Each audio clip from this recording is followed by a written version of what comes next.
नमस्कार, तेजस्विनी के इस खास एपिसोड में आप सभी का स्वागत है। बीते सालों की तरह तेजस्विनी का ये साल यानी कि 2018 भी खासा अहम रहा। इस साल समाज की अनेक ऐसी महिलाओं से हम रूबरू हुए जिन्हें यकीनन एजेंट्स ऑफ चेंज कहा जाता है। कुछ के हौसले इतने बुलंद थे कि उनके आगे पर्वत तो पर्वत, समंदर भी बौने साबित हुए। और इन्हीं में से एक दल था INS तारिणी का।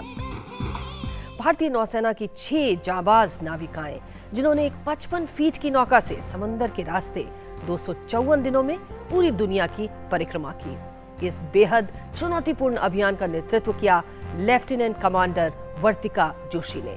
इन महिलाओं ने 21,600 नॉटिकल माइल की दूरी तय की, 3 महासागर नाप डाले और 4 महाद्वीप।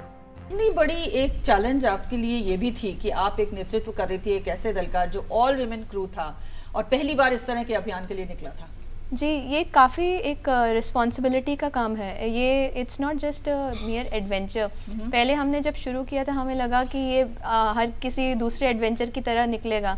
लेकिन जब हम ज़्यादा सेल करते रहे बोट में तो हमको लगा कि इसमें तो और भी चुनौतियाँ हैं और ये बहुत ही बड़ी रिस्पॉन्सिबिलिटी है जो नेवी ने हमको इस बोट को संभाल के और पूरी दुनिया का चक्कर लगाने के लिए जो हमको रिस्पॉन्सिबिलिटी दी है, इसको हमको पूरा करना था।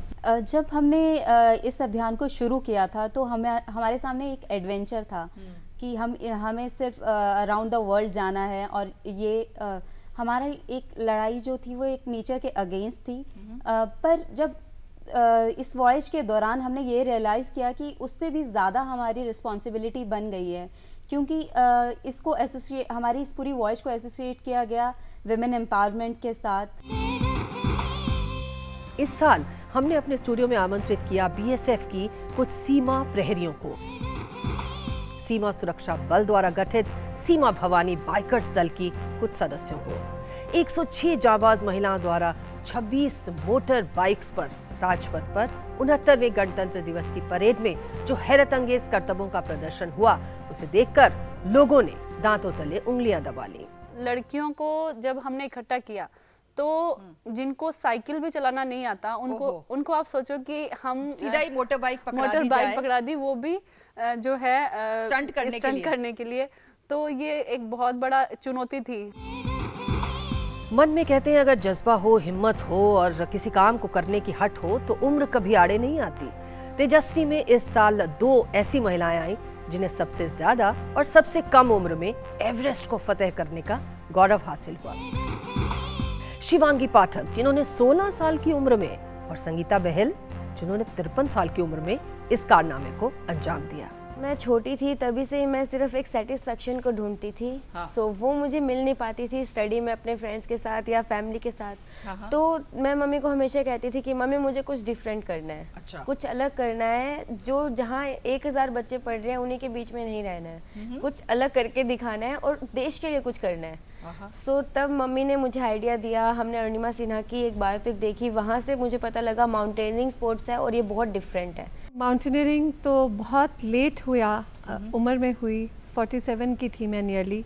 जहाँ मैंने अपने हस्बैंड के साथ फर्स्ट अपना क्लाइंब किया माउंट किलिमंजारो। फिर टेक्निकल ट्रेनिंग के लिए हमने एक इंस्टीट्यूट के पास हम गए और वहाँ उन्होंने हमें कहा कि 40 से अबव हम नहीं ट्रेन करते। सो बट वो पैशन जाग गया था और इतना अच्छा लग रहा था माउंटेन्स पे जाके।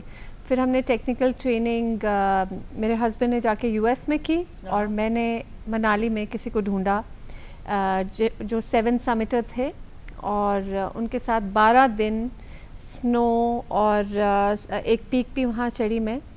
और फिर हमने डिसाइड किया कि अब हम 7 कॉन्टिनेंट्स चढ़ेंगे। भारत के लिए इस साल का एशियन गेम्स बड़ा खास रहा। कुल 69 मेडल्स में से 28 मेडल महिला खिलाड़ियों ने जीते और इनमें सबसे खास मेडल रहे एथलेटिक्स में। स्वप्ना बर्मन, हिमा दास और दुती चांद के नाम आज हर भारतीय की ज़बान पर है। और यही नहीं, देश की महिला खिलाड़ियों ने एशियन गेम्स के साथ साथ कॉमनवेल्थ गेम्स में भी भारत का परचम लहराया। तेजस्विनी में हमने आमंत्रित किया 2 धाविकाओं को, हिमा दास और दुती चांद को। हिमा विश्व स्तर पर ट्रैक स्पर्धा में गोल्ड मेडल जीतने वाली पहली भारतीय खिलाड़ी है। हिमा दास ने इस एशियन गेम्स में कुल 3 एक गोल्ड और 2 सिल्वर मेडल हासिल किए, तो वहीं दुती चांद ने 2 सिल्वर मेडल जीते। आप कहाँ पर दौड़ती थी जब आप प्रैक्टिस करती थी, तो कहाँ दौड़ती थी? तो बहुत लंबी कहानी है, बहुत दिक्कत का स्टोरी है वो। कटिंग इट शॉर्ट, छोटा में बताइए। एक्चुअली जब हमारे घर के पास कोई ग्राउंड वगैरह नहीं है, अच्छा। तो रनिंग के लिए मुझे नदी के किनारे को जाना पड़ता था। नदी के किनारे? हाँ, क्योंकि हमारे घर के पास ब्राह्मणी नदी है। अच्छा। तो उसी नदी के बालू के ऊपर पूरे लॉन्ग रूट का जैसे नदी है, तो वहाँ देर भागना पड़ता, कभी कभी NH रूट के ऊपर भागना पड़ता था, कभी पहाड़ के ऊपर, क्योंकि आसपास कोई ग्राउंड नहीं है। आजकल तो स्कूल के हिसाब से सिटी में ज़्यादा ग्राउंड मिल जाता है, लेकिन गाँव में तो इतना जगह नहीं है, ग्राउंड नहीं है, कैसे भागूंगे, लेकिन भागने का मन है, तो इसलिए हमें कभी नदी कभी रोड के ऊपर इस तरह से ट्रेनिंग चल रहा था। एक बहुत बड़ा स्टोरी है। क्लास में 5 में थी तब, सॉरी क्लास 4 में, तो 6-7 ईयर्स तब क्या हुआ था, मेरे स्कूल पास ही थी, तो मेरे साथ और एक भैया मतलब आए थे स्कूल में। तो भैया का स्कूल थोड़ा दूर थी, मेरा स्कूल मतलब पास ही थे, आई थिंक 50 मीटर। तो एक ड्राइवर आया, गांव का है, गाड़ी लेके ड्राइवर आया, तो उससे बाद भैया को उठा लिया, मुझे नहीं उठाया। मुझे बोला तेरा स्कूल वही है, तुझे नहीं उठाऊंगे, क्योंकि पता है आप लोगों को गाँव में एक गाड़ी जाएगा तो उस टाइम कैसा माहौल होते है। हाँ। ये गाड़ी आ रहा है, सब झूम रहते। तो मुझे भी गुस्सा आया, तो उन्होंने लेके चला गया गाड़ी को। तो मैंने उस टाइम ही रनिंग करने के लिए शुरू किया और जाके वो गाड़ी को पीछे कर दिया, और आगे एक बहुत बड़ा पत्थर थे, पत्थर के मतलब पेड़ लग के उधर जाके गिर गया, दोनों ये पूरा लाल हो गया, चिल हो गया। इस साल तेजस्वी में हमारी खास मेहमान बनी शूटर श्रेयसी सिंह। श्रेयसी ने 2018 के कॉमनवेल्थ गेम्स में डबल ट्रैप प्रतिस्पर्धा में स्वर्ण पदक जीतकर देश का नाम रोशन किया। श्रेयसी को निशानेबाजी विरासत में मिली। इनके पिता स्वर्गीय दिग्विजय सिंह केंद्रीय मंत्री होने के साथ साथ राइफल क्लब्स ऑफ इंडिया के लंबे समय तक अध्यक्ष भी थे। देश के खेल इतिहास में श्रेयसी पहली महिला खिलाड़ी हैं जिन्हें डबल ट्रैप शूटिंग में गोल्ड मेडल मिला।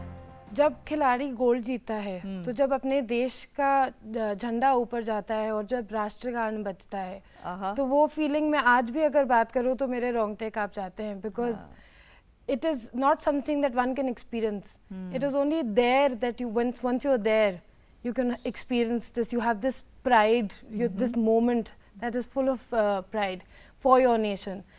And everybody for once is standing for you, and all the international athletes, they're standing there for your national anthem. Asian games का सबसे दिलचस्प मेडल रहा कुराश खेल का, जिसे पहली बार एशियन गेम्स में शामिल किया गया। भारत में कुराश खेल के बारे में बहुत कम लोग जानते हैं। उज्बेकिस्तान का ये एक राष्ट्रीय खेल है, लेकिन इस बार पहली बार शामिल होने के बावजूद भारत की पिंकी बलहारा ने कुराश में सिल्वर जीतकर इतिहास रच दिया। शुरू से मैं बहुत लड़ाकू हूँ, तो मतलब कि जैसे लड़ते देखती थी उन सबको। मेरे जो मामा के बच्चे हैं दोनों खेलते हैं जूडो, तो मैंने अपनी मम्मी से जिद की कि भाई मेरे को भी जूडो करनी है, मेरे को भी ये फाइट वगैरह मतलब अच्छी लगी, तो मेरे को भी करनी है। तो फिर मम्मी ने मेरे मामा से बात की, तो मामा फिर एग्री हो गए। फिर मैं जूडो के अंदर आई, फिर धीरे धीरे करके मतलब मेरे को प्रोग्रेस मिलने लगी, गोल्ड वगैरह आने लगे। फिर जूडो सिमिलर है बिल्कुल कुराश गेम से। भारत अपनी समृद्ध लोक परंपराओं के लिए जाना जाता है। लोक कलाएं हों या फिर गीत संगीत हो, दुनिया में भारतीय लोक का कोई सानी नहीं है। और इस साल तेजस्विनी में हमारी मेहमान रही प्रख्यात लोक गायिका शारदा सिन्हा, जिन्हें इस साल पद्म भूषण से सम्मानित किया गया। मेरी गाँव से मेरा लगाव रहा है। मैं जब पढ़ती थी तो छुट्टियों में गांव ज़रूर जाती थी, और वहाँ मिट्टी की खुशबू हमें बहुत भाती थी। तो वहाँ के मिट्टी की खुशबू से पगी हुई जो चीज़ें थीं, लोक संगीत वहाँ के जो थे, तो मुझे बहुत अच्छे लगते थे और मैं उनको गुनगुनाती रहती थी। जो दूसरे भी गाते थे उन्हें भी मैं उनसे पूछ के सीखती थी और उसे बढ़ाने संवर्धन करने का काम करती थी उन दिनों में। तार बिजली से पतले हमारे पिया, तार बिजली से पतले हमारे पिया, और सासू बता तूने ये क्या किया, और सासू बता तूने ये क्या किया, सूख के हो गए हैं चुहारे पिया। क्या मस्ती कर रहे हैं। सूख के हो गए हैं छुहारे पिया बेचारे पिया आय हाय। सब हारे पिया कुछ खाते नहीं है बहुत वो बढ़िया। कुछ खाते नहीं है हमारे पिया। तो वहीं हमने एक ऐसी युवा लोक गायिका मैथिली ठाकुर को भी आमंत्रित किया जो सोशल मीडिया पर सिंगिंग सेंसेशन बनी हुई है। घर में माहौल था, वो लोग पापा और मेरे दादाजी बहुत म्यूजिक से अटैच्ड हैं। पापा भी गाते थे और इसलिए दोनों मिलके मुझे तैयार करना शुरू कर दिए। नहीं तो लेकिन बच्चे तो अपनी मनमानी करते हैं। हाँ, आपने तब नहीं मुझे पसंद नहीं था। तब मुझे लगता था कि सुबह सुबह उठना पड़ता है, रियाज करना पड़ता है और नीचे आवाज़ खरज का प्रैक्टिस करने में मुझे बहुत दिक्कत होता था। तब अच्छा नहीं लगता था, लेकिन अभी वो सब चीज़ का आवाज़ में जब असर आ रहा है तब पता चल रहा है कि कितना ज़रूरी था वो।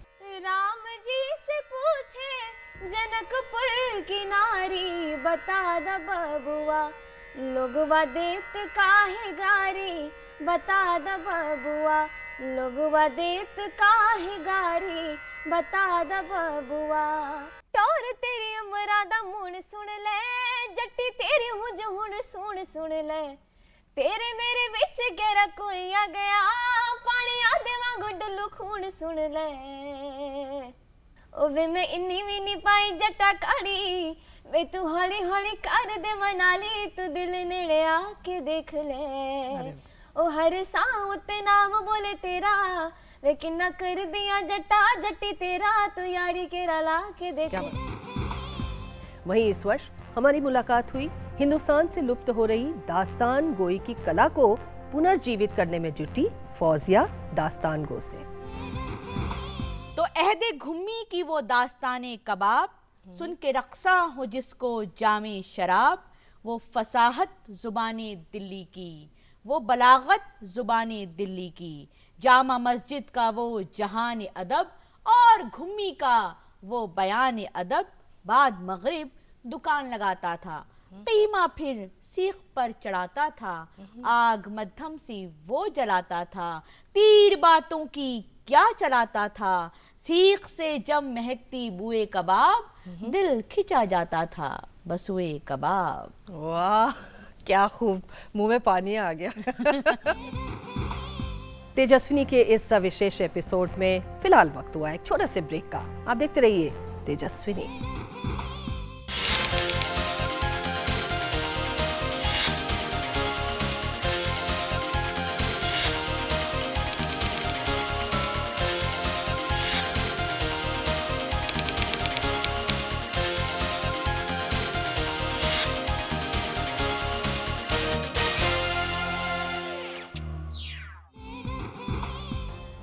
दरअसल तेजस्विनी उन महिलाओं पर केंद्रित कार्यक्रम है जो अपने कामों से समाज में व्यापक बदलाव के लिए प्रयास करती हैं। ऐसी ही कुछ सामाजिक बदलाव की नायिकाएं इस साल हमारे कार्यक्रम में आई। गुजरात की मित्तल पटेल पूरी तरह से घुमंतु जनजाति को पहचान दिलाने के लिए कृत संकल्प है। शायद मैं ये भी कहूँ कि जब 2005 में मैं पहली दफ़ा इस कम्युनिटी के साथ काम करने का सोचा, उससे पहले तो मैं इनको जानती भी नहीं थी, ना ही इतना इनके बारे में कुछ सुना था। बचपन में कहीं ना कहीं इन लोगों को देखा था, जैसे स्नेक चार्मर है, ये रोप डांसर जो नट बजानिया बोलते हैं, छुरी चाकू की धार निकालने वाले हैं, बंजारा है एक गांव से दूसरे गांव घूमने वाले, सबको देखा था। 2005 में एक डेजिटेशन करना था, इनके ऊपर एक रिसर्च का काम था। मुझे याद है आज भी वो घटना, डीसा के पास में सरानिया कम्युनिटी थी जो छुरी चाकू की धार निकालती है। उनसे जब मेरी बात हुई तो उन्होंने हमें कहा कि आप हमारे ये फॉर्म फिलअप करना ये सब कुछ छोड़ो, आप हमें ना एक आइडेंटिटी वोटर कार्ड आप हमें दिलाओ। तो मैंने कहा कि क्या करोगे वोटर आईडी कार्ड को लेके, और फिर बातों बातों में पता चला कि वोटर आईडी कार्ड मिले उसके लिए उन्होंने मन्नत मांगी थी। 300 किलोमीटर चल के एक जगह थी भगवान की जहाँ पे जाने की। हम कभी नहीं सोच सकते कि ऐसी चीज़ के लिए कोई मन्नत रख सकता है। और फिर देखा कि क्यों ये सारी चीज़ें उनको चाहिए, तो फिर पता चला कि कोई भी स्कीम नहीं है इनके लिए, मतलब दिखते हम सबको है ये लोग, फिर भी ये अदृश्य है। मुंबई की विराली मोदी दिव्यांग लोगों के अधिकारों की एक लंबी लड़ाई लड़ रही हैं। दिव्यांग जन की यात्राओं को सुगम बनाने की मुहिम में वो लगी हुई हैं। अभी फ़िलहाल कोरा पे 1 लाख से ज़्यादा फॉलोअर्स है जो मेरे राइटिंग्स पढ़ते हैं, मैसेजेस करते हैं कि विराली आप हमें इंस्पायर करते हो। और आई थिंक उसी सोशल मीडिया के वजह से सारे कैंपेन्स शुरू किए हैं मैंने एक्सेसिबिलिटी के लिए इंडिया में। मैंने और एक रेलवे ऑफिशियल ने केरला में मिलकर हमने 6 रेलवे स्टेशंस पूरी तरीके से एक्सेसिबल बनाए हैं बिना रेनोवेशन के। ट्विंकल कालिया देश की पहली महिला एम्बुलेंस ड्राइवर और शव वाहन ड्राइवर है। रोगियों या घायलों को समय पर अस्पताल पहुंचाना उनके जीवन का एकमात्र उद्देश्य है। एम्बुलेंस मैं सड़क से लेके जा रही थी, घर पहुंच रही थी। रास्ते में ही कुछ लोग भागते हुए आए, बहुत ट्रैफिक था शास्त्री नगर की रेड लाइट पे। तो उन्होंने बोला मैडम जल्दी से, छोटा बच्चा है उसको चोट लग गई है, जल्दी आप आइए, जल्दी से ना हम इस बच्चे को हॉस्पिटल ले जाना चाहते हैं। इंदर लोक से शास्त्री नगर की रेड लाइट पे वो बच्चे को गोदी में उठा के पैदल चलते जा रहे थे। किसी ने ना तो उनको ऑटो दिया, ना 2 व्हीलर पे बिठाया और ना ही कोई गाड़ी दी। उस टाइम 3 मिनट और 56 सेकंड भी होंगे, 4 मिनट के अंदर मैंने उनको हिंदूराव हॉस्पिटल पहुंचाया। कुछ टाइम बाद वो बच्चा ठीक हुआ, मैं उनके घर गई। टांग तो उसकी नहीं बच पाई यहाँ से, पर वो बच्चा बच गया। तो वो बच्चा एक पैर से लंगड़ाता हुआ मेरे पास आया और उसके फादर ने बोला कि बेटा तेरी अम्मी ने तो तुझे जन्म दिया है, पर आज से तेरे अम्मी अब्बू ये हैं। नीलम क्लेयर शिशु रोग चिकित्सक हैं, समय पूर्व प्रसव के नवजातों की मसीहा, जिनके प्रयास से 90% नवजात शिशुओं के जीवन को बचाया जा सका है। डॉक्टर नीलम ने 100 से अधिक जिला अस्पतालों में बच्चों के आईसीयू बनवाए हैं। किश्तवाड़ एक बड़ा हिली एरिया है, वहाँ पे पोस्टेड थी एज ए इंटर्न, और एक मैं घर पे डिलीवरी अटेंड करने के लिए हमारी जो नर्स इंचार्ज थी उसके साथ गई। ये यंग सी औरत थी जो प्रसव के बिल्कुल आखिरी पहर पे थी और डिलीवरी हो नहीं पा रही थी, बहुत मुश्किल डिलीवरी थी। डिलीवरी तो हो गई बहुत मुश्किल से, लेकिन जो बच्चा था वो दिखने में बहुत स्वस्थ, कोरा चिट्टा 3 किलो का, लेकिन वो सांस नहीं ले पाया। मैंने अपनी सारी मेडिकल साइंस लगा के उसे रिवाइव करने की कोशिश की, माउथ टू माउथ ब्रीदिंग दी, चेस्ट कंप्रेशंस की, लेकिन मैं उसे बचा नहीं पाई या वो बच ना पाया। तो आई थिंक वो उसी समय कुछ मेरे मन में ऐसा आया कि नहीं, मैं बाल रोग विशेषज्ञ बनना चाहती हूँ और मैं नवजात शिशु, मैं मतलब आने वाले कल में मैं कोशिश करूँगी कि मैं बचा पाऊँ, ऐसे किसी बच्चे को मैं बचा पाऊँ। वैसे तो हमारी हर तेजस्विनी अपने आप में एक रोल मॉडल है, लेकिन इस बीते साल हमारी कुछ ऐसी महिलाओं से भी मुलाकात हुई जिन्होंने ये साबित कर दिया कि ग्लास सीलिंग समाज का एक गड़ा हुआ शब्द है, जिसे आसानी से तोड़ा जा सकता है। जो काम अब तक पुरुष के ही जिम्मे सौंपे जाते थे, उन्हें महिलाएं बखूबी से सफलतापूर्वक निभा सकती हैं। बछेंद्री पाल मैं इस देश की पहली महिला पर्वतारोही नहीं जिन्होंने एवरेस्ट को फतेह किया, इन्होंने कई महिलाओं को एवरेस्ट की चोटी तक पहुंचाया भी। हाल ही में बछेंद्री ने रिवर राफ्ट के जरिए गंगा की सफाई का एक सफल मिशन पूरा किया। खुद को छोटा फील करते हैं जब हम एवरेस्ट के सामने होते हैं या किसी भी पहाड़ के आगे रहते हैं, तो खड़े होते हैं तो पहाड़ के सामने तो इंसान एक छोटा एक ब्लैक डॉट की तरह से, और एक बहुत ही एक हम्बल फीलिंग ज़रूर आती है, क्योंकि पहाड़ चढ़ना इतना आसान नहीं है। लाइफ एंड डेथ सिचुएशन को फेस करके जब आप किसी भी पहाड़ की चोटी में पहुंचते हैं तब उसकी अहमियत पता चलता है, और ये भी पता चलता है कि प्रकृति के सामने हम तो बौने हैं, प्रकृति के सामने हम बिल्कुल असमर्थ हैं। अगर प्रकृति के साथ तालमेल बिठा करके और वहाँ की जो चैलेंजेस है, चुनौतियों को उसको एक्सेप्ट करके और तालमेल बिठा के हम कुछ करते हैं तो हमको ज़रूर सफलता मिल सकती है। गंगा माँ के लिए प्यार, ममता, श्रद्धा, सही माने में आस्था तो मेरे संस्कार में मुझे मिला था, लेकिन जब हरिद्वार के नीचे देखा तो बहुत ही बुरी हालत, और नीचे आओ और नीचे आओ तो इतनी गंदगी, इतना दिखता है कि हम लोग कितने दोगले या क्या बोलूँ मैं, डबल स्टैंडर्ड है। एक तरफ गंगा को माँ कहते हैं, दूसरी तरफ उसमें सारी गंदगी, आपको जो कुछ भी नहीं चाहिए गंगा में फेंक दो। वी सरिता तेलंगाना की बेहद निम्न वर्ग से आती हैं। तेलंगाना में टैक्सी चलाने के बाद रोजगार के लिए उन्होंने दिल्ली का रुख किया और अब दिल्ली ट्रांसपोर्ट कॉरपोरेशन की पहली महिला ड्राइवर होने का श्रेय हासिल किया। मैं हूँ तेलंगाना से वी सरिता, और बस चलाती हूँ दिल्ली में। बस चलाती हो दिल्ली में? पहले मैं तेलंगाना में ऑटो चलाती थी। अच्छा। और उसके बाद फिर मैंने बस चलाई होली मेरी कॉलेज में। फिर मैंने आज़ाद फाउंडेशन करके एक NGO है दिल्ली में, लड़कियाँ टैक्सी चलाती हैं, पर्सनल गाड़ी भी चलाती हैं, तो उसी NGO से जुड़ी हुई थी। और मैं 2011 में आई थी दिल्ली में, और वहाँ पे मैंने 2 साल 2.5 साल काम किया, और उसी NGO से मुझे DTC में मौका मिला। ड्राइविंग देख के मतलब पहली बार कैसे करेगी, कितने लोगों को मारेगी, अच्छा। करके मेरे डिपो में कमिटमेंट आया था। फिर मैंने कहा वो सब पीछे छोड़ के मैं अपनी ड्राइविंग बस निकाल के चली रोड पे, तो काफ़ी अच्छे तारीफ़ करने लगे एक ही दिन में कि मैडम आपकी ड्राइविंग काफ़ी अच्छी है। काफ़ी बहुत सारे मीडिया वाले भी थे मेरे बस में, उन्हीं लोगों ने खुद कह रहे कि आपकी ड्राइविंग बहुत अच्छी है, आप आगे तक बढ़ोगे। अंजू मांगला दिल्ली की तिहाड़ जेल में पुरुषों की जेल की पहली महिला सुपरिंटेंडेंट बनी। इनके पहले पुरुषों की जेल पुरुष सुपरिंटेंडेंट के ही हवाले थी। एक्चुअली बहुत इम्प्रेशनेबल एज है ये 18 to 21, कि जिसने जैसे भी जो भी समझा दिया उसके कहने में एकदम बच्चे आ जाते हैं और क्राइम कर लेते हैं। तो इसका जब इस जेल का कार्यभार संभाला तो जब बच्चों से बातचीत होती थी तो मुझे लगता था कि क्यों ये अपना लाइफ बर्बाद कर रहे हैं। तो उसका रूट कॉज ढूंढते ढूंढते ये लगा कि कोई इन्हें फैमिली में समझाने वाला नहीं है, कोई फैमिली गाइडेंस नहीं है, या कोई बॉन्डिंग नहीं है इनके पास।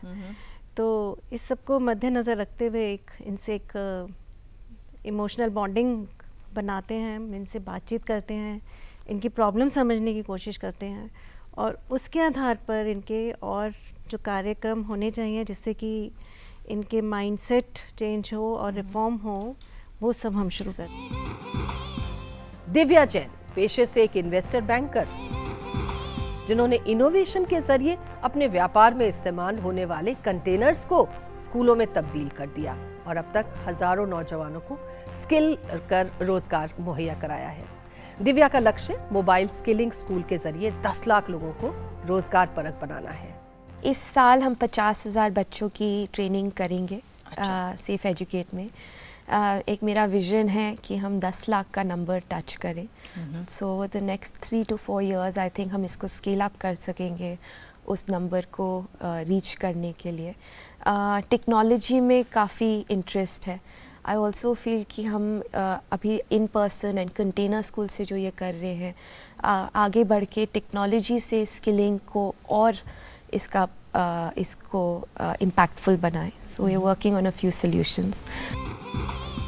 तेजस्विनी में इस साल हमारे शो में 2 जानी मानी फैशन डिजाइनर्स भी आई। रितु बेरी देश की अंतर्राष्ट्रीय स्तर की प्रख्यात फैशन डिजाइनर है। खादी बोर्ड की सलाहकार के तौर पर इन्होंने खादी के वस्त्रों को अंतर्राष्ट्रीय फैशन डिजाइन का रूप दिया और उसे आम लोगों के बीच भी लोकप्रिय बनाया। जब मैंने शुरू किया after LSR, there was no such thing as a fashion industry. You know, कोई फैशन का नाम नहीं लेते थे। There was nobody. It was a plaything for a few people. And उस टाइम पे लोग ड्रेस भी करते थे ओकेजन के लिए। Now it's very different. So उस टाइम मैं डॉक्टर बनना चाहती थी। अच्छा। और मेरा शुरू से जो पैशन था वो टू डू समथिंग वर्थवाइल। उस टाइम मेरे को पता नहीं था फैशन क्या है, मेरे को कोई आइडिया नहीं था। I was in the first batch of NIFT and that was a very prestigious batch because NIFT was starting and they chose 25 students पूरे देश से, सिर्फ 25 स्टूडेंट्स को चूज किया। मधु जैन को फैशन की दुनिया में इकत क्वीन के नाम से जाना जाता है। इन्होंने इकत कारीगरी में महारत हासिल की। इन दिनों मधु बांस के रेशों से बने वस्त्रों को निखार रही हैं। इनके इस प्रयास से उत्तर पूर्व में न सिर्फ रोजगार के मौके बढ़ रहे हैं बल्कि बांस की खेती को भी प्रोत्साहन मिल रहा है। मेरा फैशन स्टेटमेंट ये है कि हमारा जो देश है, our country has a rich 2000 साल पुरानी art and craft tradition, textile tradition which dates back to the Rig Vedic period, तब से है। और हम लोगों को अपनी जो हमारी जो टेक्सटाइल्स हैं, हम लोगों को उस पे फोकस करना है और चीज़ों पे नहीं। हमको अपनी सभ्यता कायम रखनी है। मेरा यही जीवन का उद्देश्य है कि मेरे को जहाँ तक जो भी मैं कर सकती हूँ मुझे अपने पूरे लाइफ को डेडिकेट करना है इस कला शैली, टेक्सटाइल शैली, क्राफ्ट टेक्निक्स को कि ये आगे जो पुश्तें हैं उनको अनुभव कर सके और उनकी सुंदरता और अपनी कल्चरल सभ्यता से वाकिफ रहें। तो ये थी 2018 में हमारी तेजस्विनियों की एक झलक। लेकिन अभी 2019 में ऐसी बहुत सी तेजस्विनियां हैं जिन्हें आप देखेंगे हमारे इस कार्यक्रम तेजस्विनी में। तो देखते रहिए 2019 में तेजस्विनी, और हमारी ओर से आप सभी को नव वर्ष की ढेरों शुभकामनाएं। नमस्कार।